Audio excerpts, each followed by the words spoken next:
Tonight, 7 News investigates. We've been following a deadly outbreak of COVID-19 at a residential care facility for the intellectually disabled. Just over 150 residents and staff have now been infected, and DHEC reports 4 people have died. A health care worker was the first casualty. Tonight, 7 News investigates the Whitten Center outbreak. 13 weeks ago, Maurice Simmons, a healthcare hero, marked himself essential. His mom urged him to stay safe. 3 weeks ago, he texted this selfie to a coworker. Simmons was being admitted with COVID-19. 2 days later, on June 26th, a man many in his community will always remember as Coach Mo took his last breath. He was 41. Simmons' sister doesn't think he had the protection he needed to do his job. I think it's horrible. I think if you're requiring someone to work, then you should have the proper equipment to keep them, at least try to your best ability to keep them safe. Simmons worked with intellectually disabled adults at the Whitten Center, site of a COVID-19 outbreak. Staff remember the first employees testing positive back in April, and 7 News spoke to a former employee who says she tested positive in March.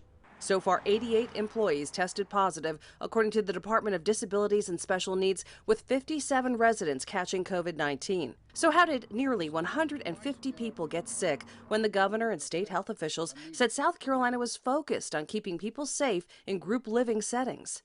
In the 7 News investigation, more than a dozen Whitten Center current and former staff reached out to me, blaming the spread of the virus on a lack of essential protection and staffing shortages, leaving some working with both positive and negative residents. We had to fight to be able to wear cloth masks. As the coronavirus started sweeping the country in March, Amanda Weathers, now a former Whitten Center nurse, says masks were not embraced. Her mom even sounded the alarm to a state senator. Current and former workers shared screen grabs and photos of the mask messaging. In early April, with at least one positive employee already at Whitten, the director emphasized it was voluntary to wear masks. None would be provided.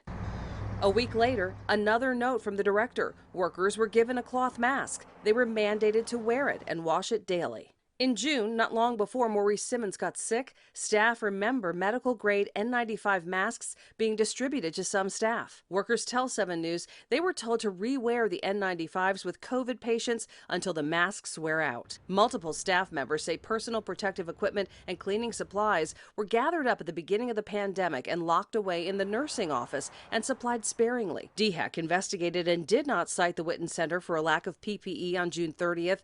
During the inspection, they noted they had 331 N95 masks on site. Staff say the raincoats they wear as disposable gowns in a COVID-19 residence room are shared shift after shift. One employee said up to 12 people might wear one in a day. And with nearly 90 workers getting the virus, employees tell 7 News staffing levels have been dangerously low. Workers say they've been down to 2 people to cover a unit at times. I knew that there were 3 that had tested positive, and I had hands-on care with them, so I was exposed. Despite that COVID-19 exposure, on June 21st, Amanda Weathers says she was presented with what she considered a dangerous and unethical assignment.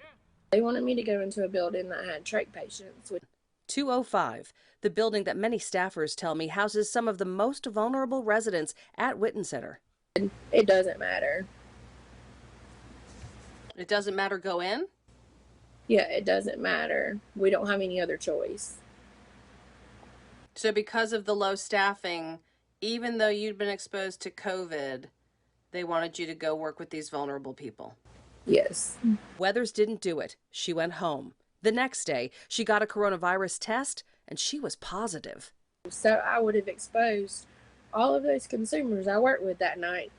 After recovering, Weathers received this letter saying she was fired for leaving her workstation without authorization. The head of Disabilities and Special Needs says she can't comment on personnel matters. It was a total of 3 of us. And that unit is supposed to be 10, if I'm not mistaken. It's supposed to be 10 staff. Shamika Harris was fired last week, too. Harris says on June 29th, she was sent to the building at the Whitten Center with residents known for their behavioral challenges. She says the other workers were assigned 2 harder-to-manage individuals that get one-on-one staffing. She says she wound up single-handedly responsible for 12 people. One of the consumers got out. After she'd put everyone to bed, she says he escaped. It was after 10:30 that he got out, took out the chime off, and he snuck out the unit. It's of that he left campus and got hit by a car. So this resident got hit by a car. Harris says thankfully the resident has minor injuries. Do you think it's possible for one person to watch 12 people in a unit like that? In a high level unit, no ma'am, it's not possible, because of the behaviors themselves. That day, even though I gave him 100%, I still end up failing. The Department of Disabilities and Special Needs calls their healthcare workers heroes, working double shifts and filling in for sick colleagues. In an email last Wednesday, the state director, Mary Poole, said, "I was at Whitten Center all day yesterday, was properly screened in, wore a mask all day, washed my hands frequently, and maintained social distance from those I met with, and personally laid eyes on the personal protection equipment available, and I concur with DHEC there is no basis for the complaint."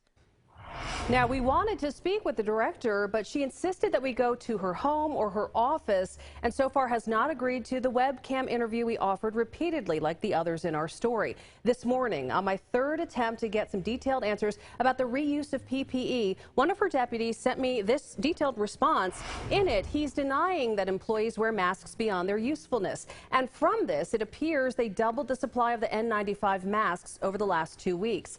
They're also encouraged that staff and residents are recovering from COVID, and they have updated their cleaning protocols, according to this. You can read through all the details. It's on WSPA.com right now. We're posting the whole thing.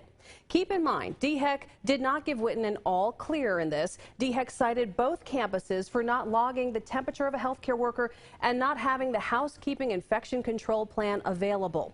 And these right here are additional DHEC reports from that June 30th visit. The disabilities and special needs folks did not share these with me. One allegation, excessive force after a resident was hit with a chair. We're going to delve into this new information on the investigation as it continues tonight on Facebook Live at 8 o'clock.